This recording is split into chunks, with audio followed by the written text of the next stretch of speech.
Breaking news చూస్తున్న మాజీ మంత్రి మల్లారెడ్డి గన్మ్యాన్ వివాదాస్పదంలో చిక్కుకున్నారు. నిబంధనలకు విరుద్ధంగా ఆయుధాలతో కొట్టుగట్టు ఆంజనేయ స్వామి ఆలయంలోకి ప్రవేశించారు. గన్తో ఆలయంలోకి వెళ్లి ఆంజనేయ స్వామిని దర్శించుకున్నారు. దేవాలయంలోకి ఆయుధాలతో రావడంతో చర్చనీయాంశంగా మారింది. ఆలయంలోకి వెళ్లే సమయంలో కనీస నిబంధనలు కూడా పాటించకపోవడంతో భక్తులు తీవ్ర అసహనం వ్యక్తం చేస్తున్నారు.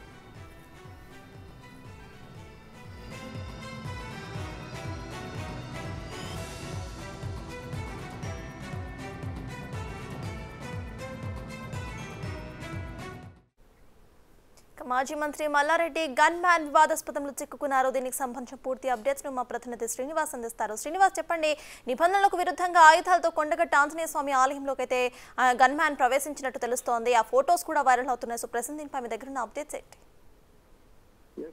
ఈ రోజు జగిత్యాల జిల్లా కొండగట్టు దర్శనం చేసుకున్నటువంటి మాజీ మంత్రి మల్లారెడ్డి వెంబడించినటువంటి గన్మ్యాన్ ఇరుక్కున్నటువంటి పరిస్థితి కనబడుతుంది. అయితే ఈ రోజు చొప్పదండి స్థాయి బీఆర్ఎస్ పార్టీ మీటింగ్ ఉండడంతో ఇక్కడికి వచ్చినటువంటి మాజీ మంత్రి ఇటు కొండగట్టు దర్శనం చేసుకున్నారు. అయితే ఆ మంత్రితో పాటు ఆలయం లోపలికి వెళ్ళినటువంటి గన్మెన్ తన వెంబడి ఇటు తన వెపన్తో సహా లోపలికి గర్భగుడిలోకి వెళ్ళడం, దానికి సంబంధించినటువంటి ఫోటోలు ఇప్పుడు సోషల్ మీడియా లోపల వైరల్ గా మారుతున్నటువంటి పరిస్థితి కనబడుతుంది. అయితే దాదాపుగా ఇటు ఎవరు మంత్రి స్థాయి అధికారులు వెళ్ళినా కానీ వాళ్ళ గన్మెన్ కు సంబంధించినటువంటి వ్యక్తిగత సిబ్బంది కానీ ఆ గన్మెన్ పెద్ద వెపన్ తో వెళ్ళడము నిషేధము. అయితే ఈ నిబంధనలు ఉల్లంఘించి ఆ గర్భగుడిలోకి ఆయుధాలతో సహా వచ్చినటువంటి మల్లారెడ్డి గన్మెన్ కు సంబంధించినటువంటి ఫోటోలు ఇప్పుడు సోషల్ మీడియా లోపల వైరల్ గా మారుతున్నటువంటి పరిస్థితి కనబడుతుంది.